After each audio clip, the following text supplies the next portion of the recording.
కొంచెం చచ్చిపోండి మావయ్య గారు. చచ్చిపోనా? ఇప్పుడే చచ్చిపోండి. చచ్చిపోనన్నా. మీకు తెలియకుండానే మీ ప్రాణం పోయేలా చేస్తామండి.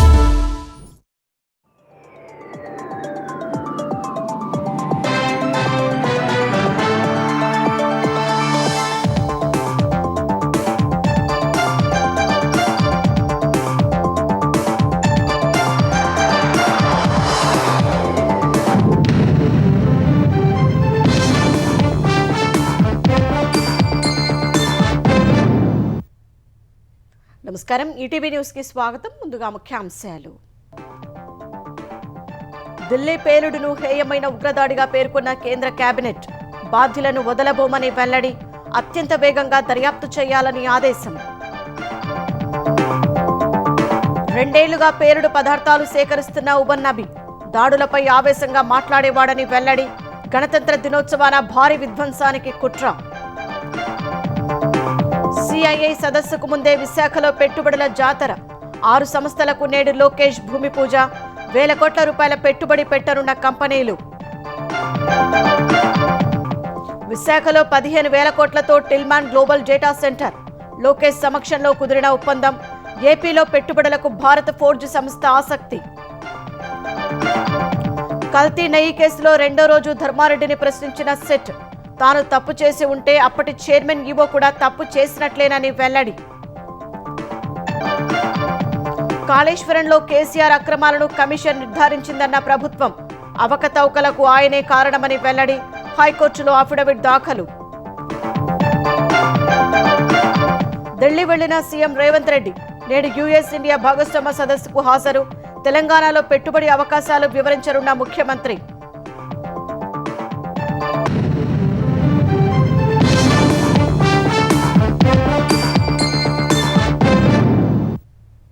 ఎర్రకోట సమీపంలో పేలుడు ఘటనపై వేగంగా విచారణ చేయాలని దర్యాప్తు బృందాలను కేంద్రం ఆదేశించింది. కారులో పేలుడును హేయమైన ఉగ్రవాద ఘటనగా అభివర్ణించింది. దీని వెనుక ఉన్నవారిని, వారి సహాయకుల్ని వదలబోమని తేల్చెప్పింది. ప్రధాని మోదీ అధ్యక్షతన సమావేశమైన కేంద్ర మంత్రివర్గం ఢిల్లీ పేలుడును ఖండిస్తూ ఒక తీర్మానాన్ని ఆమోదించింది. ఉగ్రవాదం, దాని అన్ని రూపాల పట్ల జీరో టాలరెన్స్ విధానాన్ని పునరుద్ఘాటించింది. ఎర్రకోట సమీపంలో జరిగిన పేలుడును హేయమైన ఉగ్రవాద ఘటనగా కేంద్ర ప్రభుత్వం అభివర్ణించింది. ఈ కేసును అత్యంత అవసరంగా భావించి వృత్తి నైపుణ్యంతో దర్యాప్తు చేయాలని సంబంధిత ఏజెన్సీల్ని ఆదేశించింది. పేలుడు ఘటన వెనుక ఉన్న వాళ్లను, వారిని ప్రోత్సహించిన వారిని ఆలస్యం చేయకుండా చట్టం ముందు నిలబెట్టాలని సూచించింది. భూటాన్ నుంచి తిరిగొచ్చిన తర్వాత ప్రధాని నరేంద్ర మోదీ అధ్యక్షతన బుధవారం కేంద్ర మంత్రివర్గం సమావేశమైంది. ఈ సమావేశంలో ఉగ్రవాదం, దాని అన్ని రూపాల పట్ల కేంద్రం జీరో టాలరెన్స్ విధానాన్ని పునరుద్ఘాటించింది. ఉగ్రవాద ఘటనలో మరణించిన వారికి గౌరవ సూచకంగా 2 నిమిషాలు కేంద్ర మంత్రివర్గం మౌనం పాటించినట్లు కేంద్ర సమాచార ప్రసార శాఖ మంత్రి అశ్విని వైష్ణవ్ తెలిపారు. కేబినెట్ భేటీ తర్వాత మాట్లాడిన ఆయన పేలుడు ఘటనను ఖండిస్తూ కేంద్ర మంత్రివర్గం తీర్మానాన్ని ఆమోదించినట్లు వివరించారు. ప్రభుత్వంలోని అత్యున్నత స్థాయిలో పరిస్థితిని నిశితంగా గమనిస్తున్నట్లు తీర్మానంలో పేర్కొన్నట్లు చెప్పారు. The cabinet expressed its profound grief over the loss of lives in the terrorist incident. The country has witnessed a heinous terror incident perpetrated by anti-national forces through a car explosion near the Red Fort on the evening of 10th November 2025. Reiterates India's unwavering commitment to a policy of zero tolerance towards terrorism in all its forms and manifestations. The cabinet directs that the investigation into the incident be pursued with the utmost urgency and professionalism so that the perpetrators, their collaborators, and their sponsors are identified and brought to justice without delay. ఉగ్రవాద ఘటన గురించి కేంద్ర మంత్రివర్గానికి హోంమంత్రి అమిత్ షా వివరించారని, దాని వెనుక ఉన్నవారిని చట్టం ముందు నిలబెట్టడానికి తీసుకుంటున్న చర్యల గురించి తెలియజేశారని అధికార వర్గాలు తెలిపాయి.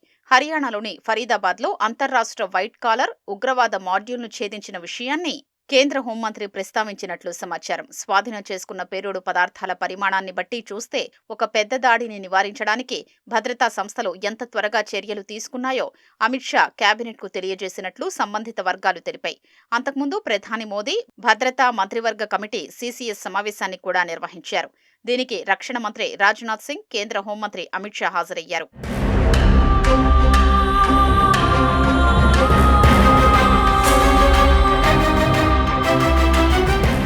మరోవైపు భారతీయ ఎగుమతులపై అమెరికా విధించిన అధిక సుంకాల ప్రభావాన్ని అధిగమించడానికి ఎగుమతిదారులకు సహాయం చేయడానికి 45,000 కోట్ల విలువైన 2 పథకాల్ని కేంద్ర మంత్రివర్గం ఆమోదించింది.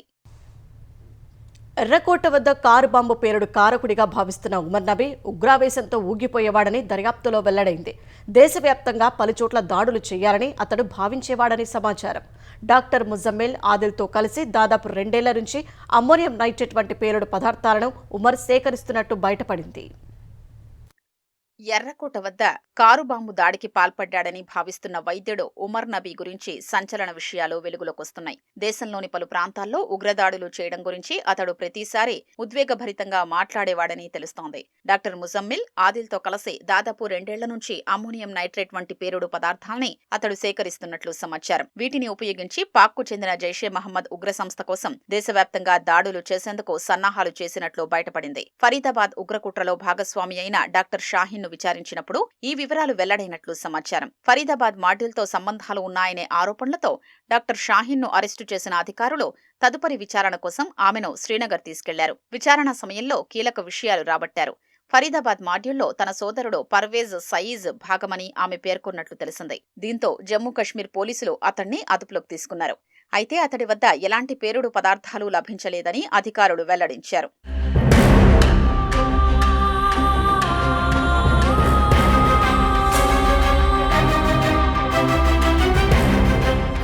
ఫరీదాబాద్ టెర్రర్ మాడ్యూల్, ఢిల్లీలో పేలుడుపై విచారణ చేస్తున్న దర్యాప్తు బృందాలు అనుమానితుల నుంచి కీలక విషయాల్ని రాబట్టినట్లు తెలుస్తోంది. తొలుత ఈ ఏడాది రిపబ్లిక్ డే నాడు ఎర్రకోట లక్ష్యంగా నవంబర్ 26 తరహా దాడికి ముజమ్మిల్ నబీ ప్రణాళిక చేసినట్లు తెలుస్తోంది. ఇందుకోసం రెక్కీ కూడా నిర్వహించినట్లు ముజమ్మిల్ విచారణలో తెలిపాడని అధికారిక వర్గాలు వెల్లడించాయి. భారీ భద్రత వల్ల అది కుదరకపోవడంతో వచ్చే ఏడాది జనవరి 26న దాడి చెయ్యాలని నిర్ణయించినట్లు చెప్పాయి. పలువురు నిందితుల మొబైల్ టవర్ల డేటా, సీసీటీవీ దృశ్యాల్ని సేకరించినప్పుడు ఈ మేరకు రుజువులు దొరికినట్లు పోలీసులు తెలిపారు. బాబ్రీ మసీదు కూల్చివేత రోజు అయిన డిసెంబర్ 6న డాక్టర్ ఉమర్ నబీ శక్తివంతమైన పేలుళ్లకు కుట్ర పన్నినట్లు అధికారులు తెలిపారు. జైషే మహమ్మద్తో సంబంధమున్న ఉగ్రవాదుల్ని విచారించిన సమయంలో ఈ విషయం బయటపడినట్లు చెప్పారు. ఇంటర్నెట్లో చూసి అతడు బాంబు తయారు చేస్తున్నట్లు పోలీసులు అనుమానిస్తున్నారు.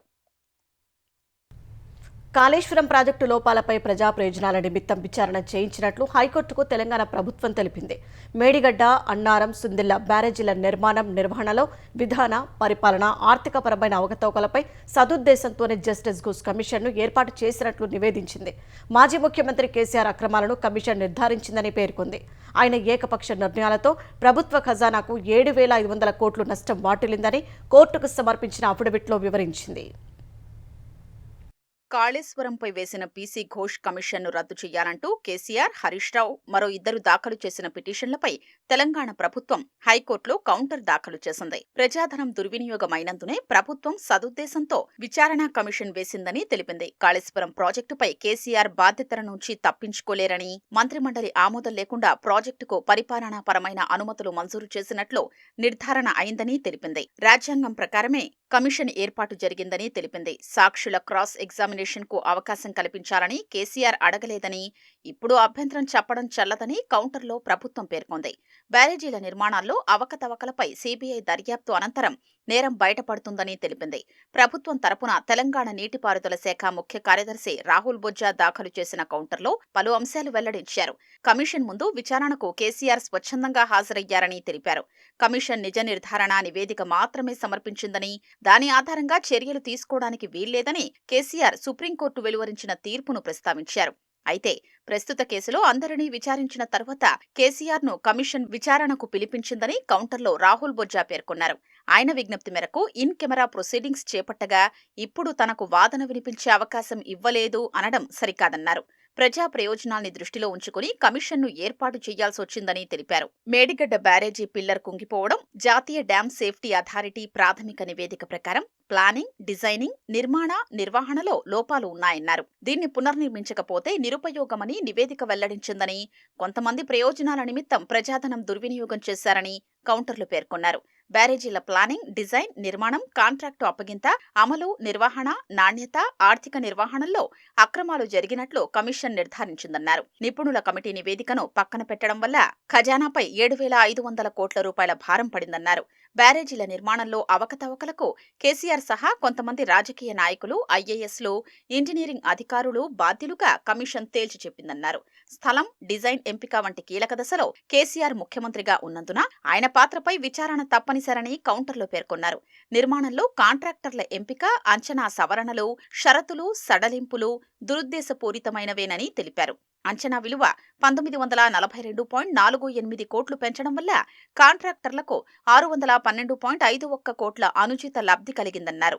దీన్ని వసూలు చేయాలని ఘోష్ కమిషన్ సిఫార్సు చేసిందన్నారు. కమిషన్ విచారణ సందర్భంగా సెక్షన్ 8B, 8Cల గురించి అడగకుండా ఇప్పుడు ప్రశ్నిస్తూ పిటిషన్ వేయడం చెల్లదన్నారు. పిటిషన్ను కొట్టేసి మధ్యంతర ఉత్తర్వుల్ని ఎత్తేయాలని ప్రభుత్వం తరపున వేసిన కౌంటర్లో రాహుల్ బొజ్జా కోరారు. జూబ్లీహిల్స్ ఉప ఎన్నిక ఓట్ల లెక్కింపును ఈ నెల 14న ఉదయం 8 గంటల నుంచి ప్రారంభించనున్నట్లు హైదరాబాద్ జిల్లా ఎన్నికల అధికారి ఆర్వి కర్ణన్ తెలిపారు. మొత్తం 10 రౌండ్లలో ఫలితం వెల్లడవుతుందని, మొత్తం 42 టేబుల్స్పై లెక్కింపు జరుగుతుందని వెల్లడించారు. ఈ నెల 11న జరిగిన పోలింగ్లో 4,13,65 మంది ఓటర్లకు గాను కేవలం 1,94,631 మంది మాత్రమే ఓటు వేశారని ఆయన చెప్పారు. వారిలో 99,771 మంది పురుషులు, 94,855 మంది మహిళలు, ఇతరులు 5 ఉన్నట్లు ప్రకటించారు. జూబ్లీహిల్స్ ఉప ఎన్నికలో 48.49% పోలింగ్ నమోదైనట్లు వెల్లడించారు. గతేడాది జరిగిన పోలింగ్లో 47.49% ఓటింగ్ నమోదవగా ఉప ఎన్నికలో 1% మాత్రమే పెరిగిందన్నారు. ఓట్ల లెక్కింపునకు యూసఫ్గూడలోని కోట్ల విజయభాస్కర్ రెడ్డి ఇండోర్ స్టేడియంలో అన్ని ఏర్పాట్లు చేశామని కర్ణన్ వివరించారు. జూబ్లీహిల్స్ ఉప ఎన్నిక ఓట్ల లెక్కింపు సందర్భంగా పూర్తి అప్రమత్తతతో ఉండాలని పార్టీ నేతలు, ఏజెంట్లకు బీఆర్ఎస్ నాయకత్వం సూచించింది. పోలింగ్ నాటి పరిస్థితులు, అధికార కాంగ్రెస్ వ్యవహార శైలిని దృష్టిలో ఉంచుకొని జాగ్రత్తగా ఉండాలని తెలిపింది. డివిజన్ల వారీగా, క్లస్టర్ల వారీగా పార్టీ ఇన్ఛార్జీలతో బీఆర్ఎస్ కార్యనిర్వాహక అధ్యక్షుడు కేటీఆర్, మాజీ మంత్రి హరీష్ రావు టెలికాన్ఫరెన్స్ నిర్వహించారు. ఓటింగ్ సరళిని సమీక్షించారు. ఓటర్లు బీఆర్ఎస్ వైపే ఉన్నారని, కాంగ్రెస్ పార్టీ ఎన్ని అక్రమాలు చేసినా ఫలితం లేదని వ్యాఖ్యానించినట్లు సమాచారం. నేతలు చాలా బాగా కష్టపడ్డారని, పార్టీ అభ్యర్థి గెలుపు కోసం ఎంతో ప్రయత్నించారని కేటీఆర్, హరీష్ రావు ప్రశంసించారు. ఇదే స్ఫూర్తిని భవిష్యత్తులోనూ కొనసాగించాలన్నారు. ఓట్ల లెక్కింపు దృష్ట్యా పార్టీ నేతలు, ఏజెంట్లకు నేడు అవగాహన కార్యక్రమం నిర్వహించనున్నారు. ఢిల్లీలో నేడు జరగనున్న అమెరికా భారత్ వ్యూహాత్మక భాగస్వామ్య ఫోరం సదస్సుకు ముఖ్యమంత్రి రేవంత్ రెడ్డి హాజరు కానున్నారు. సదస్సులో భాగంగా సీఎం రేవంత్ రెడ్డితో అమెరికా భారత్ వ్యూహాత్మక భాగస్వామ్య ఫోరం డైరెక్టర్ల సమావేశం జరగనుంది. భారత్ అమెరికా సంబంధాల బలోపేతానికి తెలంగాణ భాగస్వామ్యంపై చర్చించనున్నారు. తెలంగాణలో పెట్టుబడులకున్న అవకాశాలు, పారిశ్రామిక విధానాలు, యుఎస్ కంపెనీలకు ఉపయోగపడే పరిస్థితులను ముఖ్యమంత్రి వివరిస్తారు. టెక్నాలజీ, మ్యానుఫ్యాక్చరింగ్, ఇన్ఫ్రాస్ట్రక్చర్, ఇన్నోవేషన్ రంగాల్లో అవకాశాలపై సీఎంతో ఫోరం ప్రతినిధులు చర్చించనున్నారు. ఈ సదస్సు కోసం రేవంత్ రెడ్డి ఇప్పటికే హస్తినా చేరుకున్నారు. సిఐఏ భాగస్వామ్య సదస్సుకు ముందే విశాఖలో పెట్టుబడుల జాతర మొదలు కానుంది. ఐటీ సహా వివిధ రంగాలకు చెందిన 6 కంపెనీల నిర్మాణానికి ఆంధ్రప్రదేశ్ ఐటీ శాఖ మంత్రి లోకేష్ నేడు భూమి పూజ చేయనున్నారు. వీటిలో సేల్స్ సాఫ్ట్వేర్ సంస్థ విశాఖ ఐటీ హిల్ నంబర్ 3లో advanced software innovation and AI excellence సెంటర్ను నెలకొల్పుతోంది. దీని ద్వారా 300 మందికి పైగా ఉపాధి లభిస్తుంది. ఐస్పేస్ సాఫ్ట్వేర్ సొల్యూషన్స్ సంస్థ విశాఖ ఐటీ హిల్ నంబర్ 2లో R&D కేంద్రం ఏర్పాటు చేయనుంది. టెక్ తమ్మిన సాఫ్ట్వేర్ సొల్యూషన్స్ విశాఖలో ఏర్పాటు చేయనున్న యూనిట్ ద్వారా రాబోయే 5 ఏళ్లలో 2,000 మందికి ఉద్యోగాలు రానున్నాయి. కోడ్ ఏఐ టెక్నాలజీపై ఈ సంస్థ దృష్టి పెట్టనుంది. ఫినోమ్ పీపుల్స్ ప్రైవేట్ లిమిటెడ్ సంస్థ తొలి విడతలో 20 కోట్లు, రెండో విడతలో 185 కోట్లు పెట్టుబడి పెట్టనుంది. 2,500 మందికి ఉద్యోగాలు రానున్నాయి. Raheja IT space and residential project విశాఖలోని మధురవాడ ఐటీ హిల్ 3లో కార్యాలయం ఏర్పాటు చేయనుంది. తొలి విడతగా 2,172 కోట్ల పెట్టుబడులు పెట్టనుంది. సుమారు 8,000 మందికి ఉద్యోగాలు రానున్నాయి. ఎండాడలో కపిల్ గ్రూప్ ఆధ్వర్యంలో వరల్డ్ ట్రేడ్ సెంటర్ ఏర్పాటు చేయనున్నారు. ఈ సంస్థలకు లోకేష్ భూమి పూజ చేయనున్నారు.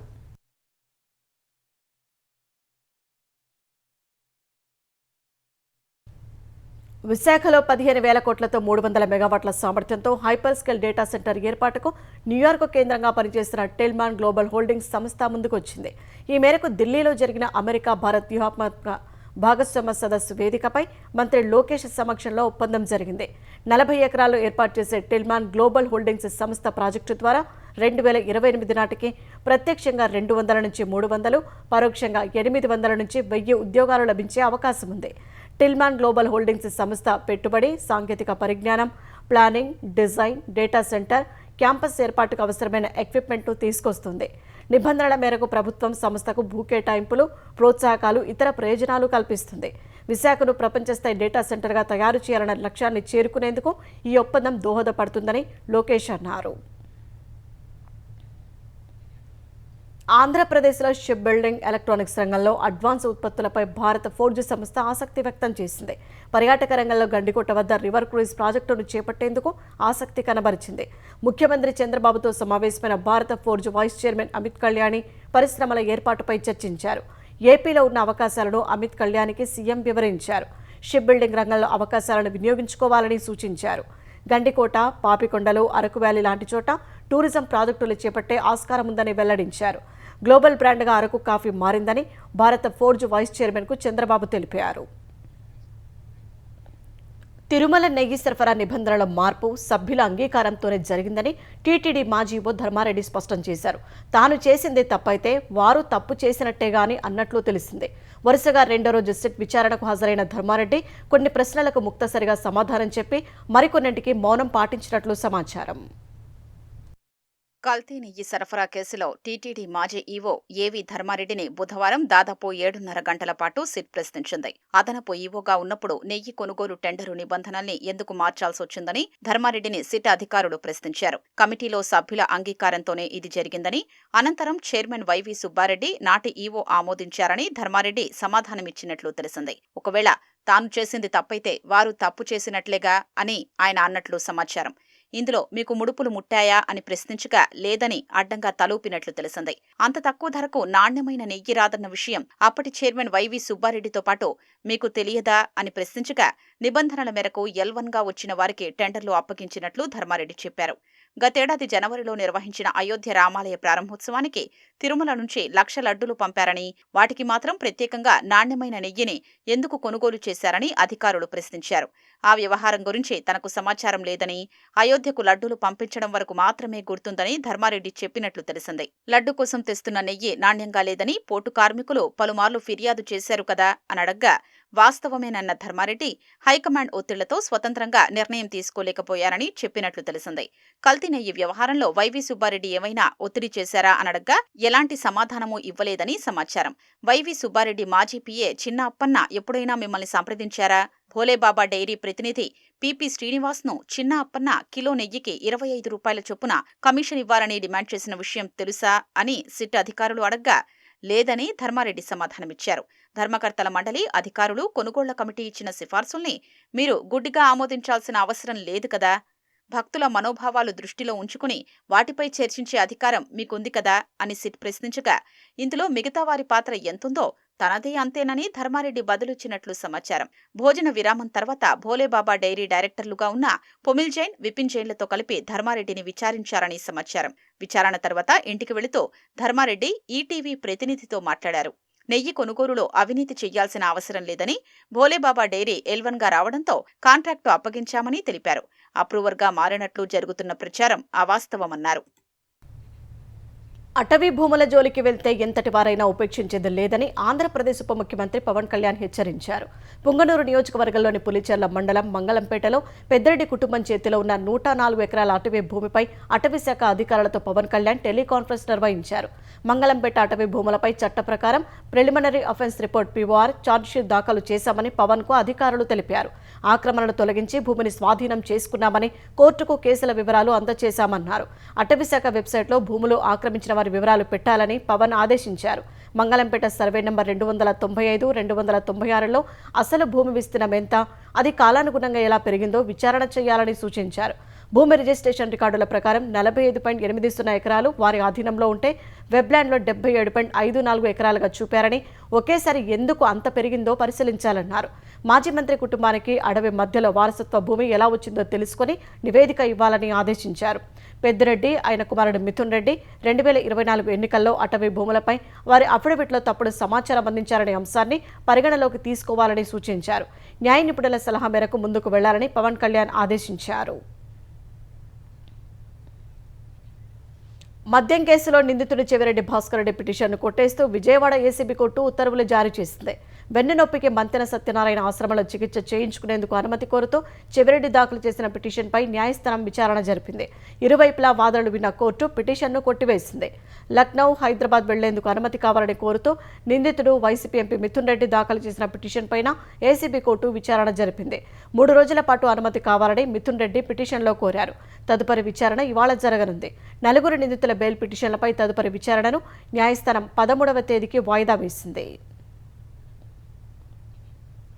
ఎస్సీ మైనారిటీ గురుకులాల డైట్ అద్దె మధ్యాహ్న భోజనం బకాయిలకు సంబంధించిన 163 కోట్ల రూపాయలను వెంటనే విడుదల చేయాలని ఆర్థిక శాఖ అధికారులను ఉప ముఖ్యమంత్రి భట్టి విక్రమార్క ఆదేశించారు. ప్రజాభవన్లో ఆర్థిక శాఖ గురుకులాల అధికారులతో ఆయన సమీక్ష నిర్వహించారు. ఎస్సీ గురుకులాలు, హాస్టళ్లు, ఇతర సంస్థలకు సంబంధించిన డైట్ అద్దె, కాస్మెటిక్స్ బకాయిలు 51 కోట్ల 36 లక్షల రూపాయలు విడుదల చేయాలని సూచించారు. మైనారిటీ గురుకులాలు, విద్యా సంస్థలకు సంబంధించిన డైట్ అద్దె బకాయిలు 47 కోట్ల 61 రూపాయలు విడుదల చేయాలన్నారు. మధ్యాహ్న భోజన పెండింగ్ బిల్లులు 63 కోట్ల 92 లక్షలు కూడా వెంటనే విడుదల చేయాలని ఆదేశించారు. పట్టణాల్లో మహిళల భాగస్వామ్యంతో పర్యావరణ పరిరక్షణ కోసం కేంద్ర ప్రభుత్వం చేపట్టిన అమృత్ మిత్ర విమెన్ ఫర్ ట్రీస్ పథకానికి తెలంగాణ ప్రభుత్వం 950 కోట్లు మంజూరు చేసింది. ఈ పథకం కింద తెలంగాణలోని 116 మున్సిపాలిటీల్లో 154 ప్రాజెక్టులను కేంద్రం ఆమోదించింది. దీనిలో భాగంగా స్వయం సహాయక బృందాల మహిళల ద్వారా మొక్కల పెంపకం, పరిరక్షణ వంటి కార్యక్రమాలను తెలంగాణ సర్కారు చేపట్టనుంది. కరీంనగర్ జిల్లాలోని 4 మున్సిపాలిటీలో సమీకృత కూరగాయలు, మాంస మార్కెట్ల నిర్మాణానికి ప్రభుత్వం 199 కోట్లు మంజూరు చేసింది. ఈ నిధులతో కొత్తపల్లి, చొప్పదండి, హుజూరాబాద్, జమ్మికుంట మున్సిపాలిటీలో మార్కెట్లు నిర్మించనున్నారు. మున్సిపాలిటీలో సిటీస్ 2.0 పథకం అమలు కోసం పురపాలక శాఖ 6 కోట్ల 45 లక్షలు విడుదల చేసింది. ఎన్ని అవాంతరాలు ఎదురైనా ఎస్ఎల్బీసీ టన్నెల్ పనులు పూర్తి చేసి తీరుతామని తెలంగాణ రోడ్లు, భవనాల శాఖ మంత్రి కోమటిరెడ్డి వెంకటరెడ్డి చెప్పారు. నల్గొండలో పర్యటించిన మంత్రి కోమటిరెడ్డి ప్రభుత్వ ఆసుపత్రిలో 30 లక్షల వ్యయంతో నిర్మించిన ప్రత్యేక వైకల్య గుర్తింపు కార్డుల జారీ కేంద్రాన్ని ప్రారంభించారు. కలెక్టరేట్లో ధాన్యం, పత్తి సేకరణపై అధికారులు, బిల్డర్లతో సమావేశం నిర్వహించారు. చెర్లపల్లిలోని ధాన్యం కొనుగోలు కేంద్రాన్ని పరిశీలించి యంత్రాంగానికి పలు సూచనలు చేశారు. మోంతా తుపాను కారణంగా ధాన్యం కొనుగోలు కొంచెం ఆలస్యమైందని ఆయన, రైతులెవరూ తొందరపడి ప్రైవేటు వ్యాపారులకు అమ్ముకోవద్దని సూచించారు. వడ్ల కొనుగోలు వేగవంతం చేయాలని అధికారులను ఆదేశించారు. తీవ్రమైన నేరారోపణలతో అరెస్టై వరుసగా 30 రోజులు నిర్బంధంలో ఉంటే ప్రధానమంత్రి, ముఖ్యమంత్రి మంత్రులను తొలగించే బిల్లుపై జేపీసీ ఏర్పాటైంది. బీజేపీ ఎంపీ అపరాజిత సారంగి నేతృత్వంలో 31 మంది సభ్యులతో సంయుక్త పార్లమెంటరీ సంఘం జేపీసీ ఏర్పాటైంది. ఇందులో బీజేపీ నుంచి 11 మంది ఎంపీలు సభ్యులుగా ఉన్నారు. కాంగ్రెస్, ఇండియా కూటమిలోని కీలక పార్టీలు ఈ జేపీసీని బహిష్కరించాలని నిర్ణయించడంతో విపక్ష పార్టీల సభ్యుల సంఖ్య 4కే పరిమితమైంది. NCP, SP, Akali Dal, AIMIM, YCP మాత్రమే కమిటీలో చేరాయి. ఓ నామినేటెడ్ సభ్యుడిని కూడా ఎంపిక చేశారు. ఆంధ్రప్రదేశ్, తెలంగాణ నుంచి 3 చొప్పున ఎంపీలకు చోటు దక్కింది. ఈ జేపీసీ జమ్మూ కాశ్మీర్ పునర్వ్యవస్థీకరణ సవరణ బిల్లు, కేంద్ర పాలిత ప్రాంత ప్రభుత్వ సవరణ బిల్లును కూడా పరిశీలించనుంది. రోడ్డు ప్రమాదాలు తగ్గించడానికి రోడ్డు భద్రతా నిబంధనలు ఉల్లంఘిస్తున్న వాహనాలపై కఠిన చర్యలు తీసుకోవాలని తెలంగాణ రవాణా శాఖ మంత్రి పొన్నం ప్రభాకర్ అధికారులను ఆదేశించారు. రవాణా శాఖ అధికారులతో రోడ్డు ప్రమాదాలపై మంత్రి పొన్నం ప్రభాకర్ సమీక్ష నిర్వహించారు. రవాణా శాఖ ఎన్ఫోర్స్మెంట్ కోసం జిల్లా స్థాయిలో 33 బృందాలు, రాష్ట్ర స్థాయిలో మరో 3 ఫ్లయింగ్ స్క్వాడ్ బృందాలు ఏర్పాటు చేసినట్టు తెలిపారు. ప్రతిరోజు ఆకస్మిక తనిఖీలు చేపట్టాలని ఆదేశించారు. ఓవర్లోడ్తో వెళ్లే లారీలు, బస్సులు, మినరల్ ట్రాన్స్పోర్టులో sand, fly ash, building materials వాహనాల్లో ఎన్ఫోర్స్మెంట్ బృందాలు తనిఖీలు చేస్తాయని మంత్రి చెప్పారు. నిబంధనలకు విరుద్ధంగా తిరుగుతున్న వాహనాలకు అదనపు పెనాల్టీతో పాటు వాహనాలను సీజ్ చేసి చర్యలు తీసుకునేలా ప్రణాళికలు సిద్ధం చేశామన్నారు. ప్రయాణికులతో వెళ్తున్న ఆటోలు, వ్యవసాయ సంబంధిత ట్రాక్టర్లను వేధించవద్దని ఆదేశించారు. ప్రతి వారం కనీసం 2 సార్లు అంతరాష్ట్ర కాంట్రాక్ట్ క్యారేజ్ బస్సులపై తనిఖీలు నిర్వహించేలా యాక్షన్ ప్లాన్ రూపొందించాలన్నారు. సీసీ బస్సులో సీట్ల మార్పు, అత్యవసర నిష్క్రమణను నిరోధించడం వంటి అనధికార మార్పులు చేస్తే చర్యలు తీసుకోవాలని సూచించారు. మహిళలకు ఉపాధి అవకాశాలు మెరుగుపరచడానికి మహిళా ఆటో అనుమతులు వచ్చేలా కార్యాచరణ రూపొందిస్తామని మంత్రి పొన్నం ప్రభాకర్ చెప్పారు.